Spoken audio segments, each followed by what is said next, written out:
अस्सलाम वालेकुम जी।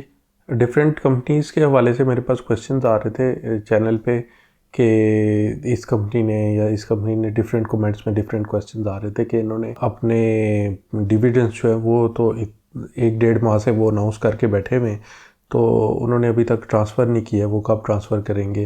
या कहीं लोगों को कुछ को ये ख़दशा हो रहा था कि शायद मैं रह गया हूँ खुद और किसी और के अकाउंट में वो ट्रांसफ़र हो चुके हैं, तो मेरे अकाउंट में फ़लाँ कंपनी का डिविडेंड नहीं आया। तो मैंने सोचा ये आज की वीडियो में ये डिस्कस कर लेते हैं कि जब भी कंपनी एक डिविडेंड अनाउंस करती है तो उसके पास कितने दिन होते हैं उस डिविडेंड को अपने शेयर होल्डर के बैंक अकाउंट में ट्रांसफ़र करने के लिए। तो जो लोग नए हैं उनके लिए डिविडेंड जो होता है वो एक तरह का प्रॉफिट होता है जो कंपनी अपने शेयर होल्डर्स के साथ शेयर करती है इन द बैंक अकाउंट। चलें फिर देख लेते हैं। तो प्रोसेस कुछ यूँ होता है कि जिस तरह मसलन साल में 4 क्वार्टर होते हैं, मसलन एक मार्च में एंड हो रहा होता है, फिर जून में हो रहा होता है, फिर उसके बाद सितंबर में हो रहा होता है और फिर दिसंबर में हो रहा होता है। तो जब भी कोई क्वार्टर एंड होता है तो कंपनी जो है तकरीबन एक आध माह लेती है अपना जो उस क्वार्टर की जो रिज़ल्ट्स हैं उनको फाइनलाइज करने के लिए। उसके बाद एक ख़ास डेट पे आके वो अपना रिज़ल्ट जो है वो अनाउंस कर देते हैं और उसमें अगर उनको प्रॉफिट हुआ हो और कंपनी डिविडेंड्स वगैरह देने पे भी यकीन रखती हो तो वो डिविडेंड्स भी साथ ही अनाउंस कर देते हैं। तो जब वो डिविडेंड अनाउंस करते हैं ना तो वो एक साथ डेट और भी अनाउंस कर रहे होते हैं। एक तो वो डेट होती है जिस पे वो डिविडेंड अनाउंस कर रहे हैं, मसलन क्वार्टर एंड हुआ 31 दिसंबर को जो था मसलन 2024 का, और 31 जनवरी को किसी कंपनी ने अपने रिजल्ट्स अनाउंस किया और साथ ही डिविडेंड भी अनाउंस किया। डिविडेंड अनाउंस करते हुए वो कहते हैं कि हमारी जो बुक क्लोजर डेट होगी ना वो लेट्स से 15 फरवरी होगी या फिर वो 20 मार्च होगी। दो डिफरेंट कंपनीज ने दो डिफरेंट डेट्स दे दी। बुक क्लोजर डेट ये होती है कि उस दिन कंपनी जो है अपने रजिस्टर्स बंद कर देती है, यानी कि इस डेट से पहले पहले जिसके पास शेयर्स मौजूद होंगे उनको डिविडेंड मिल जाएगा।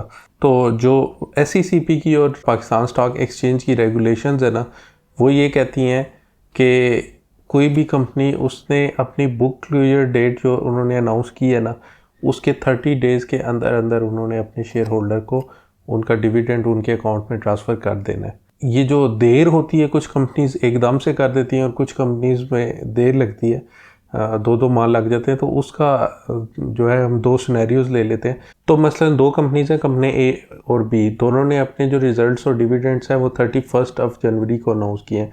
तो मसलन कंपनी A ने अपनी जो बुक क्लोजर डेट है उसको रखा है 10 फरवरी, जबकि जो कंपनी B है उसने अपनी बुक क्लोजर डेट रखी है 20 मार्च।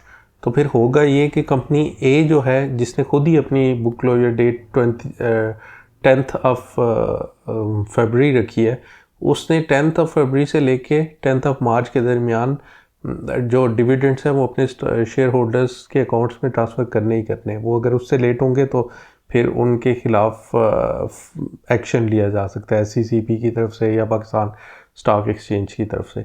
इसी तरह अगर जो दूसरी कंपनी है उसने खुद ही थोड़ा सा अपने आप को टाइम दिया है और बुक क्लोजर डेट थोड़ी सी आगे करके रखी है, उस कंपनी के पास टाइम होगा कि वो मसलन मार्च की 20 है बुक क्लोजर डेट, तो वो बुक क्लोजर स्टार्ट डेट के 30 दिन के अंदर अंदर उन्होंने करना होगा, यानी कि उनके पास अप्रैल तक का टाइम होगा। तो इस तरह से कुछ रियल लाइफ में भी हुआ था कि कुछ कंपनीज जो है उनके बुक क्लोजर डेट साथ ही जल्दी आ गई थी तो उन्होंने डिविडेंड्स भी दे दिए थे जल्दी, लेकिन कुछ ऐसी कंपनीज थी जिनकी थोड़ी सी बुक क्लोजर डेट उन्होंने आगे अनाउंस की थी, तो फिर उनके शेयर होल्डर्स थोड़े से पैनिक में चले गए थे जो नए लोग होते हैं कि क्या हमें वो डिविडेंड मिलेगा भी या नहीं, वो क्योंकि इतने दिनों से अनाउंस हुआ हुआ है।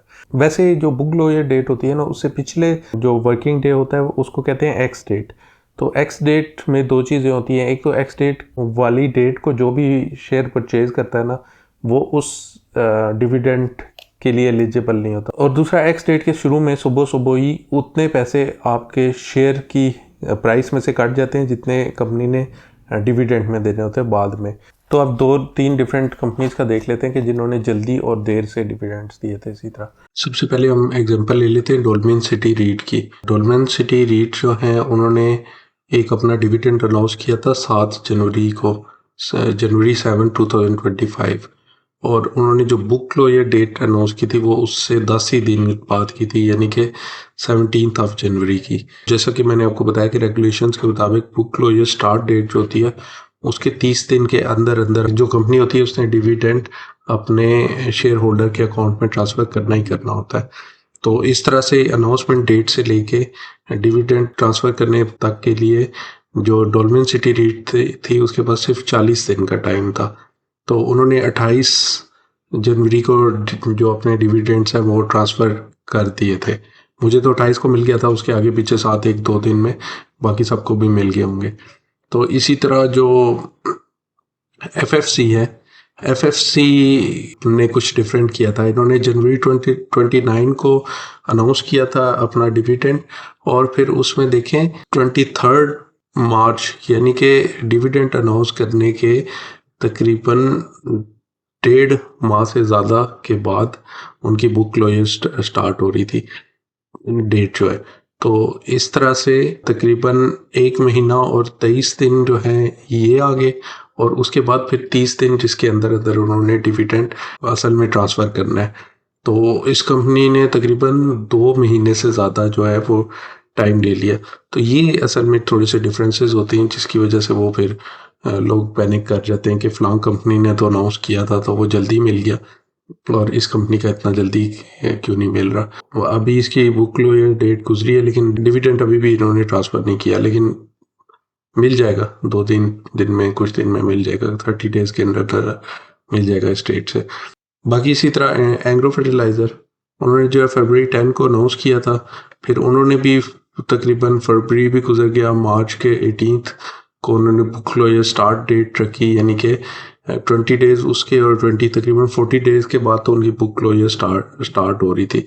उसके बाद फिर 30 दिन यानी कि 70 डेज़ के अंदर अंदर अनाउंसमेंट के जो है उन्होंने करना ही करना है। तो इन्होंने भी तकरीबन कुछ दिन पहले ऑलरेडी ट्रांसफ़र्स कर दिए हैं। इस तरह से ये डिफरेंस आता है, जैसे कि एफएफसी के पास तकरीबन 2 महीने से ज़्यादा थे डिविडेंड ट्रांसफ़र करने के लिए, क्योंकि उनकी बुक क्लोजर डेट और अनाउंसमेंट डेट में काफ़ी फ़र्क था, जबकि डीसीआर ने अनाउंस किया और साथ ही बुक क्लोजर डेट भी 10 दिन के अंदर अंदर की दे दी, और इस तरह से उन्होंने ट्रांसफ़र भी फिर जल्दी कर दिया। तो ये थोड़े से डिफरेंसेस होते हैं। अच्छा, अक्सर लोगों ने ना अपने जो शेयर्स हैं वो अपने ब्रोकर के अकाउंट से ट्रांसफ़र करके इन्वेस्टर अकाउंट में रखे हुए होते हैं। तो जब ब्रोकर के अकाउंट में तो जब भी डिविडेंड अनाउंस होता है या उसके बाद जब एंटाइटलमेंट डेट आती है तो उसकी ईमेल्स आ रही होती हैं साथ साथ, लेकिन जो इन्वेस्टर अकाउंट है उसमें वो ईमेल्स नहीं आ रही होती। तो एक क्वेश्चन ये भी आया हुआ था कि क्या आपके इन्वेस्टर अकाउंट में जो शेयर्स पड़े हुए हैं उनका डिविडेंड कहीं होल्ड तो नहीं हो जाता, वो आपको मिलता रहता है? तो वो डेफिनेटली आपको मिलता रहता है, बस आपका अकाउंट नंबर वैलिड होना चाहिए। अच्छा, एक्स डेट को जो पैसे कटते हैं उसकी क्या रीज़न होती है और डिविडेंड कैसे काम करता है पूरा, उसके बारे में और ज़्यादा डिटेल में जानना चाहते हैं तो एक और मेरी वीडियो पड़ी हुई है इस चैनल पे, फॉर डिविडेंड वर्क्स के नाम से, तो वो मैं इधर लगा दूंगा, वो आप देख सकते हैं। बाकी इस चैनल पे म्यूचुअल फंड्स के बारे में, पाकिस्तान स्टॉक एक्सचेंज के बारे में और पर्सनल फाइनेंस के बारे में मैं वीडियोज़ बनाता रहता हूँ, तो आप चैनल को सब्सक्राइब कर सकते हैं ताकि वो वीडियोज़ आप तक पहुँचती रहें। तो मिलते हैं अगली वीडियो में। अल्लाह हाफ़िज़।